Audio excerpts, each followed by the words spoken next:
I am Father Don, the Post-Catholic Chaplain of the Headquarters and Headquarters Support Group of the Philippine Army.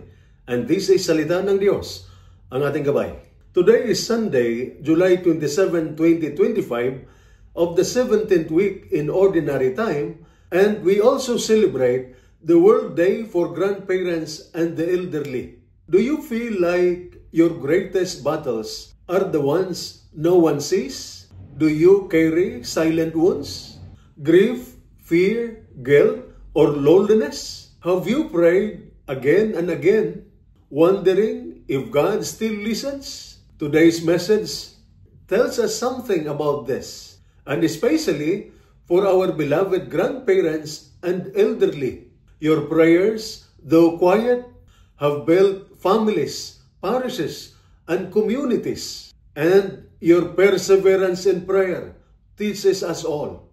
Keep praying. God is listening. God hears. God remembers. Today's first reading, taken from the book of Genesis, tells us about Abraham, the bold elder who kept praying. Abraham keeps asking God to spare the city. He was negotiating if there were 50 righteous people, 40, 30, 20, until 10 righteous people. God never says that's enough.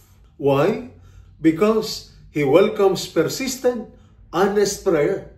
Dear elders, this is your gift to the church. You intercede for your families. Dear soldiers, like Abraham, do not be afraid to pray again, even if you are tired.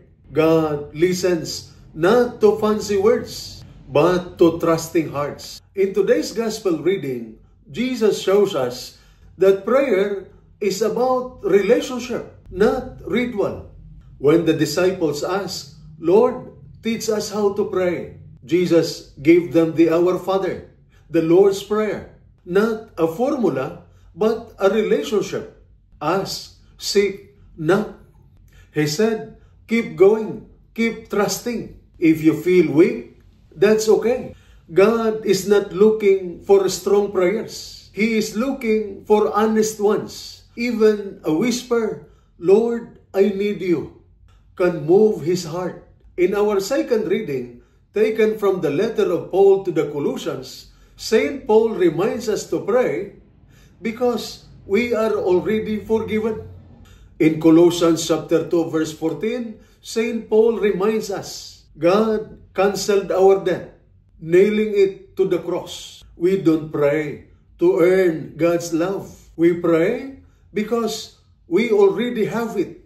So, if you feel guilty, unworthy, or tired, still pray. God does not wait for perfect people. He comes for the broken and make them whole again. So today, we honor our grandparents and elderly, our faith pillars. You have shown us how to keep praying even when the answer is delayed. You have shown us that the spiritual battles are won not with noise, but with faith that never quits. To every soul battling within, soldier, parent, elder, or youth, don't give up. Keep praying. God is listening. And this is Salita ng Diyos, ang ating gabay. Let us pray. Lord God, we thank you for our grandparents and elders, for their wisdom, their witness, and their unwavering faith. We pray for soldiers and families carrying unseen burdens, that in their battles within, they may find peace in you. Teach us to pray persistently. Remind us that we are heard, loved, and never alone. Amen. And may the Almighty God bless you and your family, the Father, the Son, and the Holy Spirit. Amen.